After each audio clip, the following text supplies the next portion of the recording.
अवनेश जी, वर्तमान में देखा जाए तो छात्र आंदोलन के बाद राजनीति जो है वो बड़ी गर्म हो गई है, या ऐसे कहें कि तीखी हो गई है थोड़ी सी। और अब जो है सदन ना चलने देने की स्थिति आ गई है, या सदन चल नहीं पा रहा है। मुद्दे बहुत सारे हैं, उन पर बहस होनी है, बिल बहुत सारे हैं, उन पर बात होनी है, लेकिन नहीं।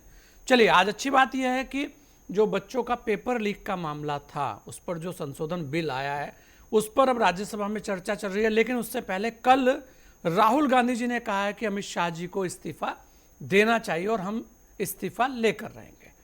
अब रमेश जी, यहाँ पर एक इस्तीफा हो ही चुका है छात्र आंदोलन के बाद। वो आपने देखा ही है कि किस तरह से सारी चीज़ें हुई, और कहते हैं ना कि राजनीतिक घटनाक्रम किस तेजी से बदला, और उस बदलने के बाद की स्थितियां सबके सामने हैं। अब जो स्थितियां हैं उससे लेकर आप क्या सोचते हैं, क्या देखते हैं? क्या वास्तव में अमित शाह जी को लेकर जो बातें की जा रही है, क्योंकि यहाँ एक बड़ा सवाल है कि क्या गृह मंत्री को बार बार इस्तीफे देने की बात पर अब आकर बोलना चाहिए, क्योंकि बहुत सारे लोग कह रहे हैं कि कोई जवाब अब आना चाहिए।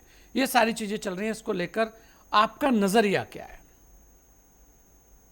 देखिए संजय जी, सबसे पहले तो मैं आपको बता रहा हूँ कि ये एक बहुत ही महत्वपूर्ण विषय आपने आज के अपने कार्यक्रम में रखा हुआ है। देखिए, संसद में सत्ता पक्ष और प्रतिपक्ष, जैसा कि अटल बिहारी वाजपेयी जी हमेशा कहते थे कि वो विपक्ष के बजाय प्रतिपक्ष कहना ज्यादा उचित समझते हैं। और देश को आगे बढ़ाने के लिए सत्ता पक्ष और प्रतिपक्ष का एक साथ होना, मुद्दों पर सहमति या असहमति अपनी जगह पर है, लेकिन चर्चा करना, संवाद करना, और सबसे बड़ी बात यह है कि मुद्दे पर रहना, संसद में बात करना, ना कि सड़क पर संग्राम करना, ये जरूरी है। लेकिन आप पहले, मैं लोकसभा के बारे में बताता हूं, जो कि कल इस नीट पेपर लीक मामले पर राहुल गांधी पूरे 52 मिनट बोले। लेकिन मुद्दा क्या है? पेपर लीक पर जो सरकार नया बिल आ रही है, उसमें क्या अमेंडमेंट्स किए जाएं, उसको लेकर राहुल गांधी के मन में क्या विचार है, क्या वो सरकार को सलाह देना चाहते हैं, ये सब उनको बोलना चाहिए। लेकिन वो बोले एक शब्द भी पर नहीं, उन्हें एक जी वो तो कह रहे हैं कि उन्हें लाइन बोलने ही भी नहीं दिया करता जा रहा है। उनका बात। उनके मन की बातें वहीं रह गई अरे हैं। अब उन्होंने तो 52 मिनट, कहा कि मैं प्रेस में अरे भाई बोलूंगा सारी 52 चीजें। मिनट आप बोल रहे हैं, उस 52 मिनट में आप दूसरी बात कर रहे हैं, आप प्रदर्शनकारियों की बात कर रहे हैं, आप इडियट की बात कर रहे हैं, आप मूर्ख जैसे शब्दों का प्रयोग कर रहे हैं। तो आप मुद्दे पे तो बोल ही नहीं रहे हैं। अगर सरकार आपको बोलने नहीं दे रही ना, तो फिर ये 52 मिनट भी आपको बोलने नहीं देती है। आप इस बात को समझिए। अरे उनसे बेहतर तो कम से कम आज राज्यसभा में आपने देखा होगा, खड़गे साहब का बयान, कम से कम उन्होंने मुद्दे पर तो बोला। भले ही उन्होंने ये कहा कि बीजेपी के जो ये सरकार बिल लेके आई है, इससे पेपर लीक नहीं रुकने हाँ, वाला है, उन्होंने कहा कि इससे इसमें कुछ शिक्षण कमियां व्यवस्था हैं, में जो उसमें खामियां सुधार की है वो आवश्यकता है। दूर नहीं। हाँ, हाँ, तो क्या सुधार होना चाहिए, उसके लिए कंस्ट्रक्टिव सजेशन देना विपक्ष का काम है, जो कि खड़गे साहब ने आज राज्यसभा में, ऐसा मुझे लगा कि कम से कम वो मुद्दे पर तो बोले।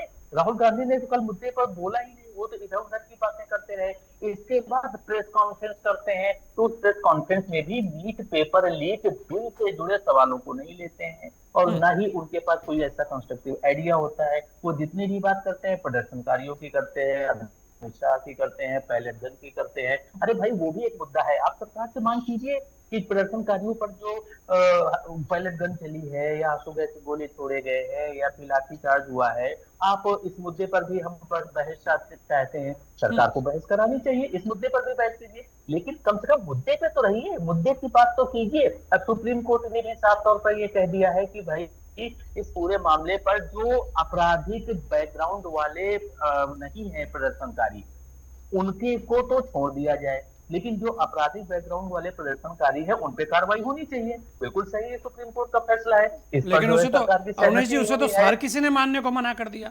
आप देखिए, एकदम से बस वहां पर बयान आ जाते हैं कि नहीं नहीं, सभी को बरी किया जाएगा, कोई भी इसमें नहीं किया जाएगा, चाहे वो अपराधी है अरे या कैसे वो कैसे अपराधी नहीं है। नहीं, तो यही तो मैं बता रहा हूँ कि लोकतंत्र में विपक्ष अपनी रचनात्मक भूमिका का निर्वाह नहीं कर रहा है। आपको क्या चाहिए? आप वहां दंगाइयों को करना चाहते हैं? आप वहां पर जिनको बैकग्राउंड है, आप दिल्ली पुलिस की प्रेस रिलीज पढ़िए, उसमें लिखा हुआ है कि 800 से ज्यादा ऐसे लोग हैं जिनका आपराधिक रिकॉर्ड है। कितने ऐसे लोग हैं जिनको, जो रेपिस्ट जैसे लोग हैं, जिनके बारे में दिल्ली सरकार कह रही है। और तो और, अरे भाई, आप नीट की परीक्षा आप बाद में पास कीजिएगा, आप कोई भी कॉम्पिटिटिव एग्जाम बाद में पास कीजिएगा, पहले नैतिक शिक्षा पढ़ लीजिए। नैतिक शिक्षा आपको अपने घर से मिलती है, अपने परिवार से मिलती है, अपने समाज से मिलती है और अपने टीचर से मिलती है। आजकल देख रहे हैं आप सोशल मीडिया पे, जिस दिन ये प्रदर्शन हुआ था, लड़कियां, अरे 17-18 साल की लड़कियां, लड़के किस तरह से गाली गलौज, अश्लील भाषा में जो है ये सरकार के खिलाफ, आप सरकार के खिलाफ बोलिए, आपसे किसने मना नहीं किया,